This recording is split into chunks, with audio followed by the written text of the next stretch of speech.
It's been quite a week for Premier Doug Ford, and maybe some would suggest for all the wrong reasons. By the way, the Premier was in Hamilton yesterday at a bakery and was there to celebrate the huge influx of investment and expansion for the business there. But when he got around to talking to the media, he didn't want to talk about bread. They wanted to talk about some of the government's actions or inactions, I guess, as the case might be.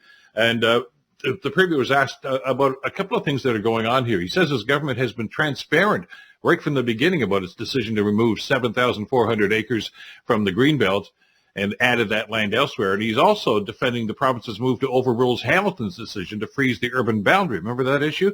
Here's what the Premier had to say. And we have to create the climate for companies to come here and invest and build rentals. I was mentioning to the mayor, speaking to some of the investment bankers and everything, we saw the pens drop immediately on rentals, which is not a good thing. We need rentals. So we have to make it attractive for them to build right across the province here. Joining us to talk about the week in Queen's Park is John Best. John, of course, is the publisher of the Bay Observer. John, always a pleasure. Thanks so much for being with us today. Great to be with you, Bill. John, notwithstanding the fact that he was in town to make a financial announcement, an investment announcement, the Premier's been playing defense most of the week, hasn't he?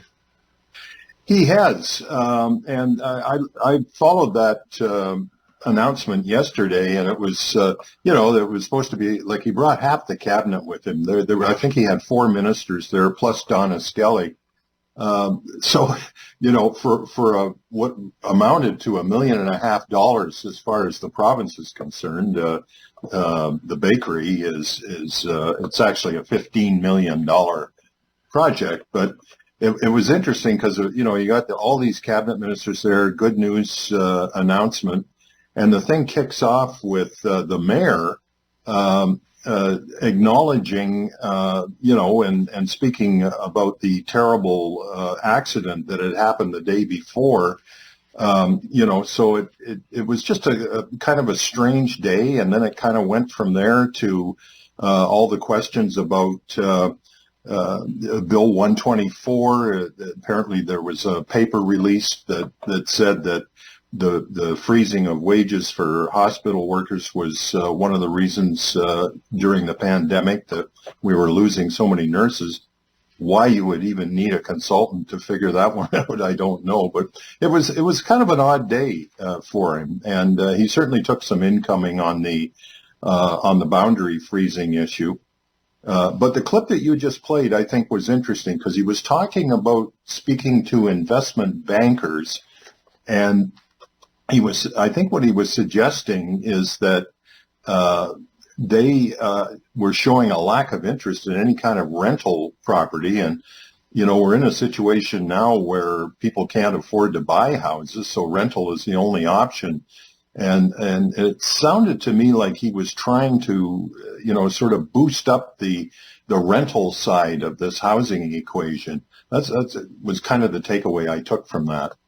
Yeah, it's interesting, and try to tie it into his justification, I guess, for expanding into the Greenbelt too, which is, by the way, kind of following a pattern. I mean, the expose, of course, that Sylvia Jones and the Premier both had information about what they were doing with Bill 124 was actually hurting the circumstance, not helping it. They seem to ignore that, just like they ignored the advice from his own housing committee about affordable housing that said don't go into the Greenbelt. So it's kind of like, do as I do, not as I say, or the other way around. I'm not sure how he's even rationalizing it these days. But there's a lot of questions being asked right now about the flip-flop on Greenbelt and about what's happening right now with that ministry. And as I say, if what's that old phrase? If you're explaining, you're losing. Now, this is not an election campaign. He's got 3 more years before he has to worry about anything like that. But there's a lot of people scratching their heads and saying, just where is this guy going now? Well, the only thing I would say to that is I don't think this expansion into the Greenbelt was as big a surprise. It seems to me there was some discussion about it before the election.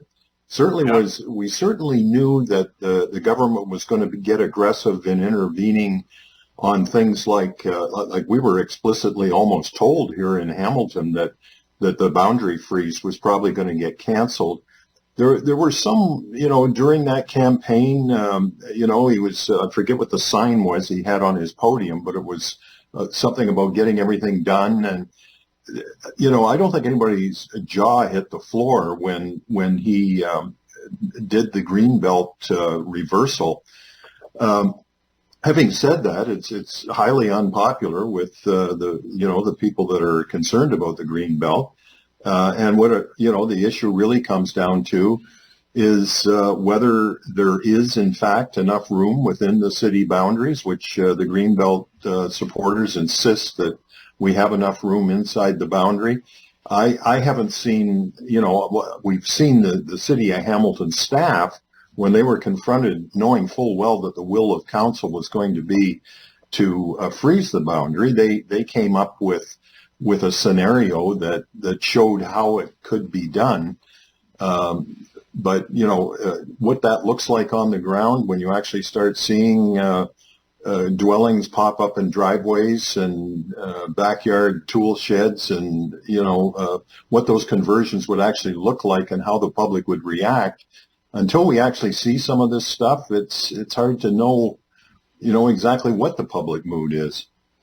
Well, exactly. And, we've heard loud voices, and you and I talked about this last year when this whole discussion about urban boundary in the Hamilton area was ongoing. And there was a pretty strong, as you wrote about in the Bay Observer, a pretty strong online move, social media move to try to get people to sign petitions and send letters not to do this and not to do this. And, they characterized it as an overwhelming majority of the population that were on side with not expanding the urban boundary. Some people question the validity of the survey itself, but the fact is the government simply said it wasn't going to happen. I think what bothered people, John, about the backtrack on Greenbelt was, I think it was the Narwhal that actually did a count. I think it was 38 times the Premier and the Municipal Affairs Minister said, we're not going to do this, we're not going to do this, and then they turned around and did it. It looks, when you see those clips being played, it looks really bad. When the Premier's not only saying he's not going to do it, but he's so emphatic about it. So, it's like anything else. We're seeing it with our own city council here. You think you've got all the answers when you're running for election. You get in and you start seeing the reality. And I suppose in a 30,000 foot level, you look at it and say, do we want politicians who never change their mind no matter what information they're confronted with, or not? And, that's always the issue. And, we in the media, I think, have to take some responsibility. We developed the word flip-flop when in fact it may simply be the kind of stuff we do in our households every day, which is adjusting for reality. Mm-hmm. Well, and if that's the case, and if that's the argument, then, I think it's a valid question to say, okay, what new information do you have that changed your mind? And that way you can have that discussion. But it seems as if, he changed his mind because of some commitment he had made to some developers. That's what some people are insinuating.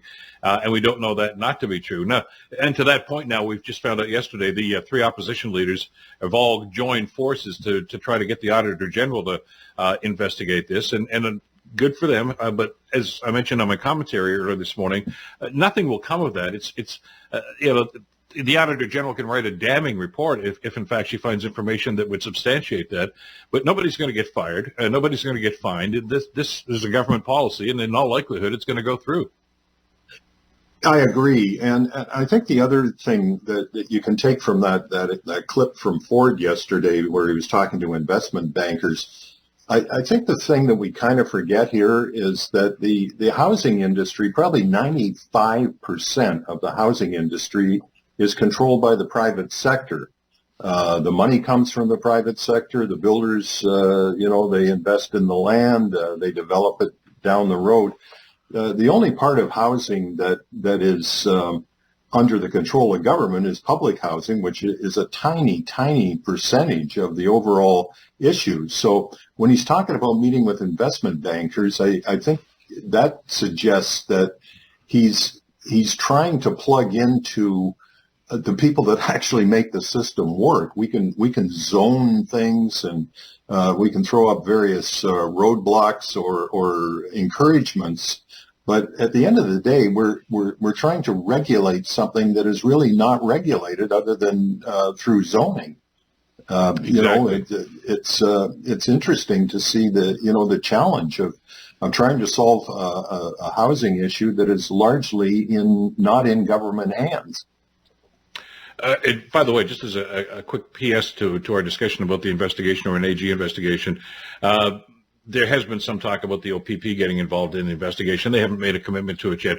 If there's something illegal, that changes the ball game altogether. But we're not even down that road yet. It's just some people would like to see something happen here. I got to ask you, I got a few minutes left here, John. When Doug Ford first got elected in his first term when he became premier, he spent, by most accounts, about $30 million of taxpayer money to fight the carbon tax, the federal carbon tax. And said it was an unfair tax. We know all the arguments. And he went to court and lost. He went to and appealed that and lost that as well. Well, now in 2023, the Ontario government is going to start generating revenue from carbon taxing. So I don't want to go into the term flip-flop once again, but it's a different perspective on this. And a substantial amount of money is going to be heading to the province because of this. Yeah, absolutely. I was looking at that, and I think what might have changed his mind, or at least partly changed his mind, was when he realized that, I'll give you an example. We have a great local example here where the provincial government is going to give ArcelorMittal $500 million to ultimately shut down the blast furnace and the coke ovens.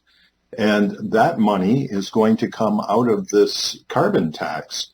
So I think when he started to realize that heavy industry was actually interested in reducing their carbon footprint if they could get some support from government, then the question is where's the money going to come from? What a better idea than to use the carbon tax money that these industries and that we're all paying to subsidize an effort to reduce carbon footprint.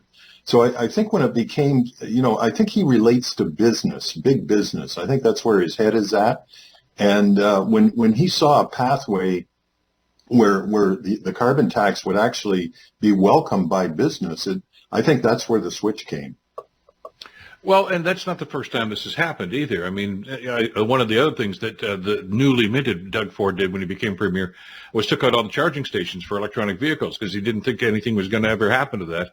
But when he saw industry get involved in the EVs and start pushing it, he was right on side. He was just, and has committed his government to this. And by the way, I don't see anything wrong with that. The old classic line from Winston Churchill, those who don't change anything. And that's fine because things have changed, and he's noticed that. And it's interesting to see. And I just found it ironic. It looks as if the premier is going to become now a strong advocate for the carbon tax because it's going to be a funding source for something that he'd like to see happen here in Ontario vis-a-vis industry.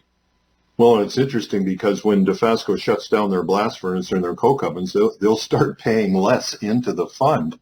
But that's going to be a few years down the road. But yeah, I think that's a great use of the carbon tax money, a significant use because that has an impact on the airshed of the entire province when you affect a large steel mill like that. Have they been open and upfront about exactly how they're going to use this money? I mean, you've given them some suggestions with the ArcelorMittal situation here, but I know the Ontario Chamber of Commerce has been hounding the provincial government for the last little while, saying, "What are you going to do with this money? Where's it going to go?" And I'm sure that there's probably 500 different people or organizations that would like to give them some input as to where they'd like to see the cash go. But I haven't seen a game plan yet. Have you? No, I haven't. Certainly not a program yet. The Arcelor deal is a one-off, but it is $500 million, and that's more money than the tax will generate in the first couple of years. So you might say the first 2 years where they're kind of spoken for, but it's I think in year 5 they get up around $400 million. So it's a significant down payment on that's coming here to Hamilton. On that province-wide program. And there's some provincial funding programs, of course, that are assisting in that as well. John, always a pleasure. Great to have you back in the program. Belated Happy New Year to you, and I look forward to our conversation next week. You too, Bill. Nice to be with you. John Best, of course, publisher of the Bay Observer.